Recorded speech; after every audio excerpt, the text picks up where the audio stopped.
Le jury de la demi-finale du concours Jeune Reporter francophone 2025 s'est réuni l'après-midi du 1er octobre au siège du journal Le Courrier du Vietnam afin de sélectionner les 20 meilleures œuvres. Cette édition enregistre un chiffre record 155 productions présentées par des candidats et groupes de candidats. Sur le thème « Je m'éduque, donc j'agis », les participants ont abordé de nombreuses questions d'actualité, environnement, numérique, engagement associatif. La réunion du jury final est prévue pour le 22 octobre et la cérémonie de remise des prix aura lieu le 7 novembre prochain à Hanoï.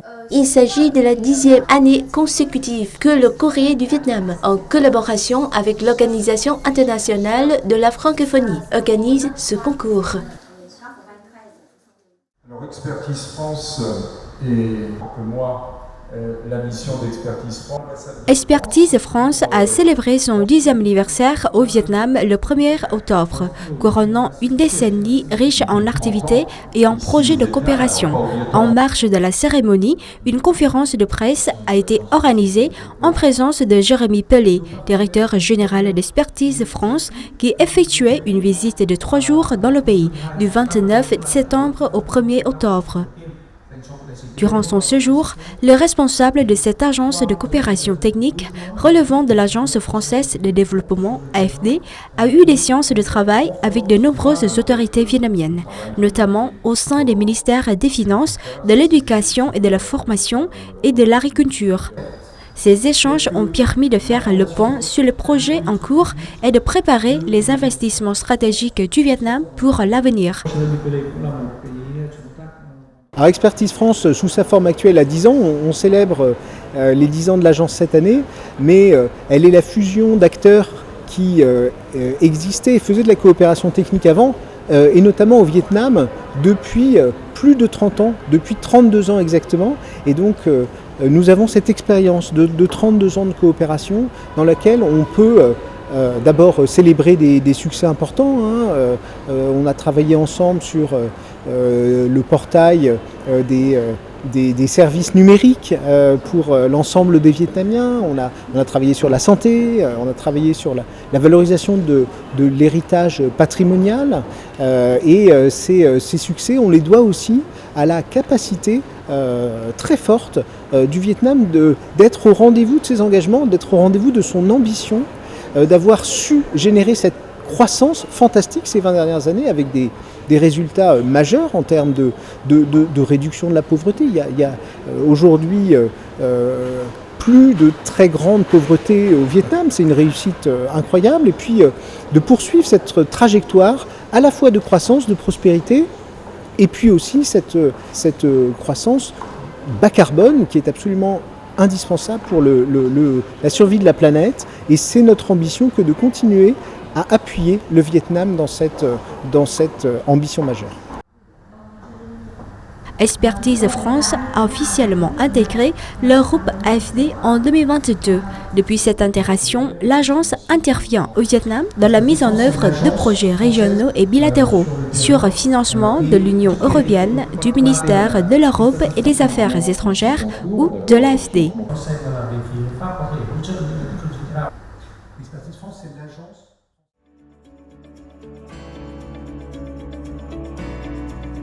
En septembre, la médiathèque de l'Institut français de Hanoï continue de proposer aux enfants de nombreuses activités durant les week-ends. L'un des temps forts est l'atelier « Comment réaliser un film d'animation ».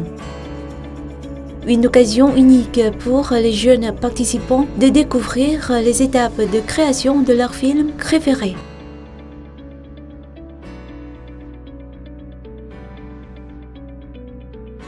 Eh bien, on n'a pas systématiquement de message à diffuser.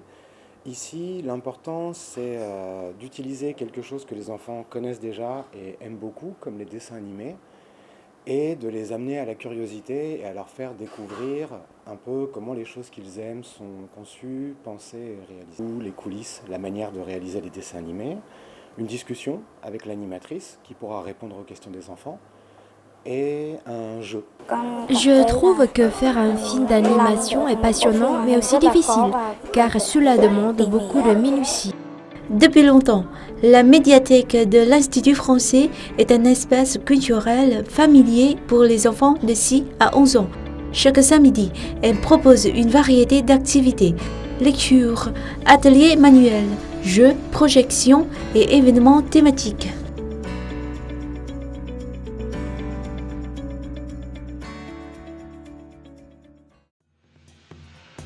Le courrier du Vietnam numéro 41 reflète l'ambiance festive de la fête de la mi-automne à travers l'ensemble du pays.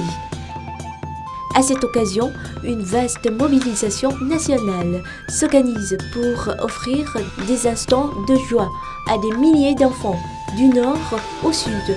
Entre initiatives solidaires, programmes culturels et actions locales, la magie de la pleine lune s'invite jusque dans les régions les plus reculées. Cette fête demeure un moment privilégié de partage et de lumière pour les enfants vietnamiens. En 2025, entreprises, associations et bénévoles se mobilisent afin de faire rayonner cette tradition dans tout le pays. Objectif, que chaque sourire s'illumine sous la clarté de la lune. À l'approche de la fête, les villages artisanaux spécialisés dans la confection de cadeaux de lune connaissent une effervescence particulière. Ces douceurs traditionnelles aux saveurs uniques dominent le marché domestique et séduisent par leur authenticité. Les ateliers redoublent d'activités pour répondre à la demande croissante. Héritiers d'un savoir-faire transmis de génération en génération, les artisans perpétuent les recettes ancestrales tout en respectant des normes d'hygiène et de qualité toujours plus strictes. À cette occasion, la maison Runam à Ho Chi Minh Ville dévoile une collection de coffrets mêlant culture vietnamienne, art français et hommage à Amanda Nguyen, première femme d'origine vietnamienne à voyager dans l'espace.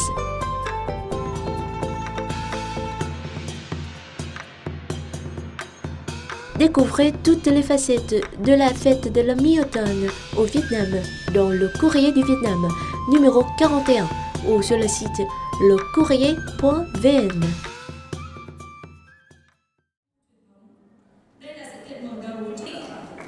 Le programme La fête traditionnelle de la mi-automne 2025 se déroule du 25 septembre au 12 octobre dans le vieux quartier de Hanoï, proposant de nombreuses activités riches et colorées, imprégnées des couleurs de la culture populaire.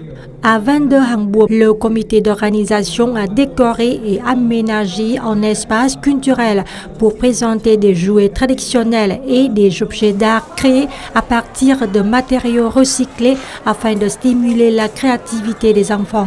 Par ailleurs, le comité d'organisation a invité des artisans des villages voisins de Hanoï à présenter et à guider la fabrication de jouets traditionnels. Les artisans apportent au programme des jeux folkloriques traditionnels typiques de la fête de la mi-automne. La particularité des jouets réside dans leur grande capacité à transmettre la culture vietnamienne. Ces dernières années, Hoàn Kiếm s'est attaché à préserver et à promouvoir le patrimoine à travers de nombreux programmes promotionnels, notamment la fête de la mi-automne dans le vieux quartier est devenue un rendez-vous annuel attendu avec impatience par la population et les touristes. Hoàn Kiếm accorde une grande importance à la préservation et à la promotion des valeurs historiques et culturelles du pays. La fête de la mi-automne dans le vieux quartier, organisée depuis de nombreuses années, est également une occasion pour les habitants et les touristes internationaux de se réjouir. Dans le cadre du programme, de nombreuses autres activités significatives sont organisées par le comité de gestion du lac Hoàn Kiếm et du vieux quartier de Hanoï, tel que l'espace de la mi-automne sous le thème La lune des contes dans la rue des Fresques Phùng Hưng, le programme Procession des lanternes, Nuit de la pleine lune autour du lac Hoàn Kiếm et dans le vieux quartier de Hanoï, la table ronde intitulée Présentation du projet Notre Lune, reconstitution de la tête de lion traditionnelle et application du patrimoine dans la vie contemporaine à la maison communale de Kim Ngân, rue Hàng Bạc, ouvrant un dialogue sur la manière dont le patrimoine peut continuer à vivre dans la vie moderne.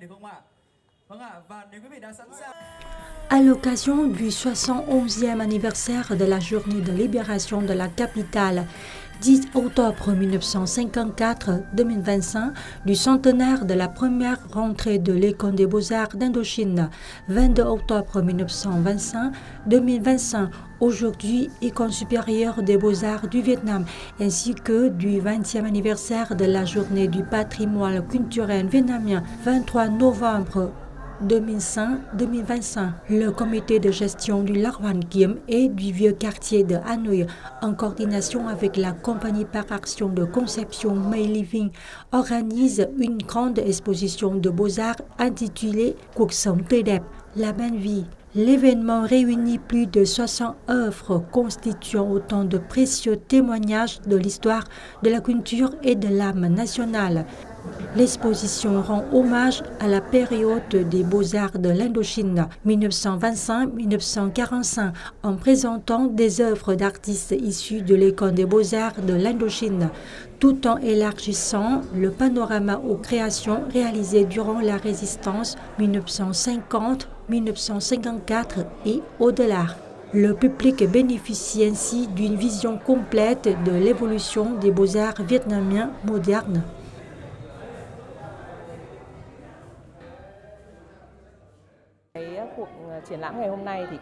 L'exposition est l'une des rares qui réunit un grand nombre d'œuvres précieuses, beaucoup d'entre elles rendues publiques pour la première fois au Vietnam.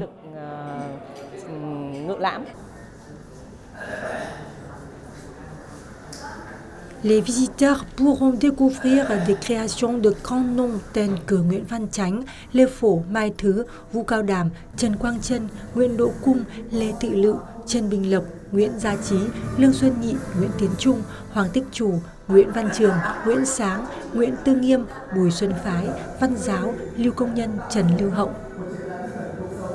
Rarement une exposition au Vietnam a rassemblé un nombre aussi important d'œuvres de grande valeur dont beaucoup sont présentées pour la première fois au public. Trong cái cuộc triển lãm ngày hôm nay thì là trưng bày. L'exposition présente plus de 60 œuvres signées par 40 artistes réalisées à partir de matériaux variés. Cet événement exprime non seulement une profonde gratitude envers les générations d'artistes pionniers des beaux-arts vietnamiens modernes, mais constitue aussi un véritable cadeau spirituel offert au public de la capitale. Công chúng yêu nghệ thuật của thủ đô Hà Nội. Cuộc sống tươi đẹp này thực sự là thú vị. Cette exposition est riche de sens. J'y retrouve avec émotion des œuvres d'artistes célèbres, amis et collègues de mon père, comme le peintre Văn Giáo, qui sont également membres de l'Association des Beaux-Arts du Vietnam. Và có rất nhiều những các bác là hội viên của Hội Mỹ thuật Việt Nam. Organisée à l'occasion de ces anniversaires emblématiques, la belle vie met en lumière le patrimoine des beaux-arts vietnamiens, affirme la vitalité durable de l'art national et nourrit la fierté patriotique. Elle rappelle aussi la responsabilité collective de préserver et de transmettre les valeurs culturelles traditionnelles dans la vie contemporaine, afin que l'art continue d'accompagner le développement de la société. L'événement se tient jusqu'au 26 octobre à l'espace d'exposition du Centre d'information culturelle Hồ Gươm de rue Lê Thái Tổ, quartier Hoàn Kiếm à Hanoï.